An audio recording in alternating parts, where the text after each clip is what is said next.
Olá, pessoal. A nossa segunda exposição sobre logística empresarial, eu gostaria de comentar sobre a importância desta disciplina nas organizações, da logística nas organizações. Uma pesquisa foi feita com diretores executivos de empresas industriais em todo o mundo e verificou-se que eles têm 3 objetivos para a cadeia de suprimentos. A cadeia de suprimentos, só para reforçar, é aquelas empresas que fazem parte do processo produtivo da organização. Fornecedores, subfornecedores, até chegar lá no distribuidores, até chegar no consumidor final. Então, quais são eles? Aumentar o nível de serviço, ou seja, melhorar o atendimento ao cliente. 2, reduzir o capital investido em estoque. A gente sabe que estoque nem sempre agrega valor.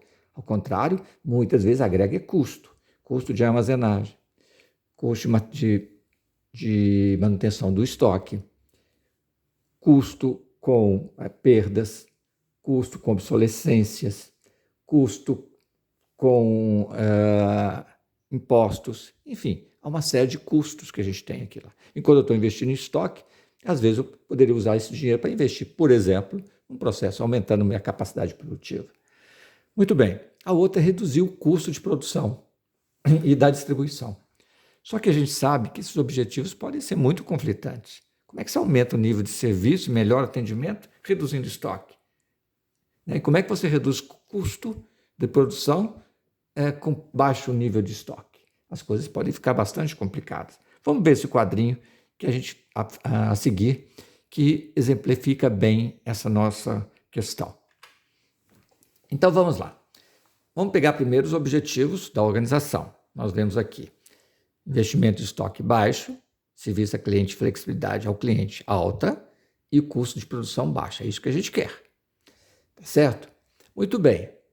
Isso aqui, ter investimento em estoque baixo, é tipicamente um objetivo da área financeira. Serviço a clientes e flexibilidade altas, tipicamente um serviço da área de marketing.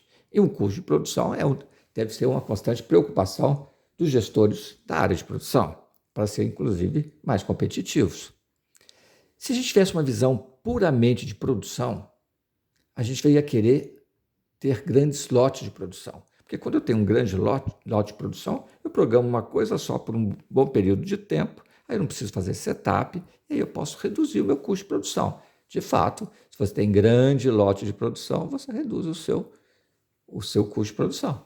Mas, em compensação, você aumenta o investimento em estoque, você pode diminuir o serviço a cliente, a flexibilidade. Por quê? Porque se você estiver fazendo um determinado produto e o cliente quiser um outro tipo diferente de produto que você produz também, você não vai parar a produção para fazê-lo, tá certo? Então você pode diminuir essa flexibilidade de atendimento ao cliente. Se você tiver na sua empresa um foco puramente em finanças, você vai querer, a sua empresa vai se preocupar com o investimento em estoque, quer ter o menor possível. Ok, isso está dentro dos objetivos. Em compensação, quando você tem investimento em estoque muito baixo, você perde a flexibilidade de atendimento ao cliente. Ele vai ter que esperar, fazer pedidos, demora um pouco mais. A gente já viu isso lá em atividades logísticas. Muito bem, e se você tem baixo investimento em estoque, você pode aumentar o custo de produção. Porque se você tem que fazer um pouquinho, atende o cliente, depois faz outra coisa que o cliente quer, para, e isso pode se tornar muito caro por causa dos setups das empresas. Bom, agora se você tem uma visão puramente de marketing da organização, sem conhecer as questões de finanças, as questões do custo dessa alta flexibilidade e as questões do custo de produção, você vai ter que querer o máximo, você vai querer, né, como elemento de marketing, o máximo de serviço a cliente e a flexibilidade. Em compensação, você vai ter que aumentar o seu estoque e você vai ter um maior custo de produção. Vejam, senhores, que a vida dentro de uma organização ela é complexa. Se a gente colocar isso aqui como 3 áreas distintas, eles têm 3 objetivos que são conflitantes. Então, é preciso ter muita conhecimento do todo para poder trabalhar essas questões. E aí que entra a logística. A logística, a área de logística, que precisa equilibrar esses trade-offs que existem entre fazer mais ou produzir mais, fazer mais estoque ou menos estoque. Né? Ela tem que buscar uma solução em linha com os objetivos da organização. Talvez não precisa fazer tanto estoque, não precisa fazer uma produção tão grande, talvez essa produção seja suficiente. Mas também não pode fazer uma produção tão pequenininha para atender todos os desejos do cliente. Ou então o cliente tem que pagar por isso. Por isso que é indispensável, né, na logística, e isso é um profissional de logística que deve defender isso. Então, para isso que é indispensável o uso de sistemas de informação, que podem suportar essas decisões em todos os níveis. No nível estratégico, por meio de políticas e diretrizes, no nível tático, no nível do planejamento, né? E no nível do dia a dia, da programação. A logística é que cria esse diferencial competitivo. Né? E esse diferencial competitivo pode ser melhor explorado com o uso da tecnologia da informação, que somente esteve disponível para nós no Brasil. No caso do Brasil, chegou depois dos anos 90. Né? E com o advento de softwares, APS, os softwares de programação de planejamento avançado, né? E os ERPs. Né? Os softwares de planejamento avançado permitem a modelagem dos processos logísticos. Eles simulam cenários que permitem atender os objetivos da organização, tais como prazo, tempo, setups, localização, níveis de estoque, níveis de produção, etc.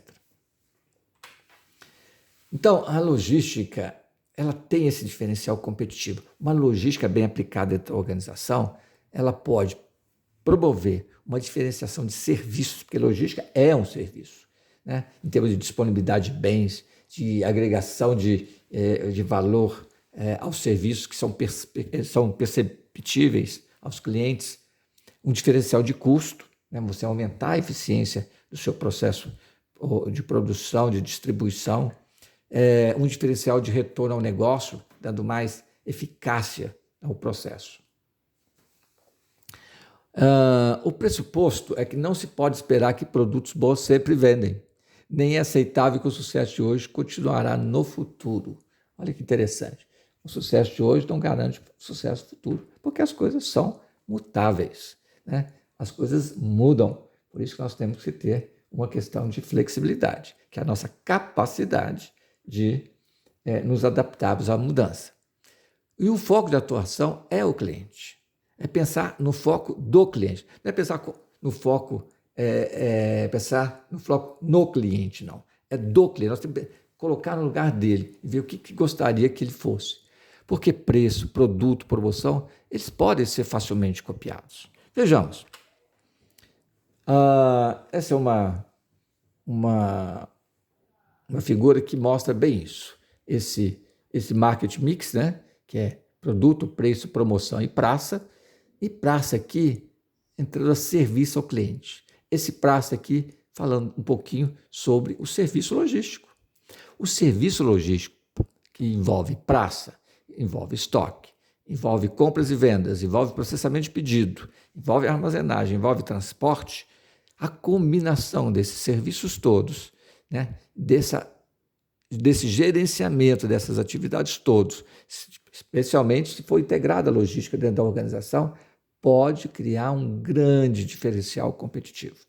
Porque, vejam bem, senhores, produto a gente copia. Tá? Você lança um produto, daí a pouco outro está lançando e aprimorando o seu produto. Né? Estão disponíveis os know-hows, as tecnologias. Né? Você vai numa feira, por exemplo, vou pegar a nossa aqui em Belo Horizonte, na Feira Hippie, começa a lançar um produto, na semana que vem está todo mundo com aquele produto lá, se o produto foi um sucesso. Promoção, se eu faço, o outro também pode fazer. Preço, preço é uma coisa que nós não determinamos muito. Quem determina preço é o próprio mercado. O mercado que vai dizer para a gente, fala assim, eu estou disposto a pagar tanto. Mais que isso não adianta. Tá? Ou então você entra numa guerra de promoção que você pode ter um sério problema financeiro na sua empresa. Então, uma grande vantagem, onde que realmente nós podemos fazer a diferença é na logística. É trabalhando esses fatores aí de uma forma sincronizada, coordenada. Então, aí que eu digo que a logística tem que ser integrada, tá certo? E o papel da informação nisso é bastante importante. O grande desafio que nós temos na logística, inclusive, que para um dado produto, o fornecimento raramente é igual à demanda em um dado local, em um dado momento. Essa é a questão mais crucial da logística. O Paul Bender, em 82, eu estive com ele, e nós conversamos um pouquinho sobre isso. E quando ele diz isso, que o fornecimento raramente é igual à demanda, é porque, olha, eu forneço alguma coisa, será que nós temos exatamente a quantidade de pessoas para comprar aquela coisa? Ou às vezes eu tenho uma demanda muito grande de uma coisa. Por exemplo, agora nós estamos com uma demanda de máscaras, né? Por causa da questão do coronavírus, né? E nós não temos esse fornecimento. Então, esse que é o problema, o grande desafio da logística, é que a demanda, né, não é igual à oferta num dado local e num dado momento. Pode ser, agora, por exemplo, a questão dos respiradores. Num local, lá no norte do Brasil, estava com sobra, e aqui no sudeste faltando. Né? Então, vejam bem como as coisas são. Então, num dado momento, a gente não tem, raramente a oferta é igual à demanda. E aí cabe a logística equacionar esse problema. Então, como é que a gente equaciona esse problema? Gerenciando a disponibilidade, mantendo-se sincronizada a demanda e o fornecimento no tempo e no espaço, maximizando o mesmo tempo, valor ao cliente e benefício da empresa. Olha, te garanto que parece fácil falar, mas fazer eu tenho certeza que não é tão fácil assim. Além disso, o grande desafio da logística é que nós, consumidores do século XXI, temos uma característica muito especial. Né? É com esse consumidor que nós vamos trabalhar. Nós, você, eu, nós somos intolerantes com a variabilidade do ciclo do pedido. Se promete para você que vão entregar aquela televisão em tal dia na sua casa, você mobiliza para recebê-la lá. Se não entrega, você vai ficar extremamente chateado com o seu fornecedor. Nós somos impacientes com a falta de disponibilidade em estoque. Se a gente for num lugar e não tiver aquele shampoo que você gosta, aquele produto que você quer comprar, você não tem nenhuma fidelidade. Você vai comprar na loja vizinha ou até vai mudar a marca. Olha, Jay Ciccarelli, americano, diz que a indústria, no comércio americano, há uma perda de 3 a 4% do faturamento nos Estados Unidos pela falta de disponibilidade no estoque. E 70% dos compradores comprariam da concorrente se não tivesse estoque. Vejam bem, você tem o objetivo de não ter estoque, mas a falta dele, tá certo? Você pede faturamento. E somos exigentes, porque nós queremos sempre mais e melhores produtos, serviços e informações. Olha, quando eu falo que nós somos exigentes, somos muito. Lembra daquele celular que você vai comprar, que o cara fala que o celular faz isso, faz aquilo, faz aquilo. Qual que é a sua pergunta depois? Que mais? Né? A gente quer sempre mais. Sempre mais, melhores produtos, melhores serviços, melhores informações. Faz parte. E é assim que se faz mesmo. A gente é muito exigente.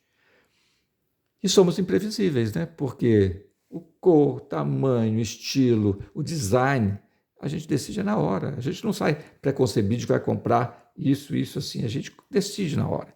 Então, quanto mais a gente retardar a diferenciação de cor, de tamanho, de estilo, né, para mais perto do cliente, melhor. Né? Essa postergação, né? Essa palavra que vem do inglês, nem sei se existe uma palavra assim chamada de postergação em português, é um postpone.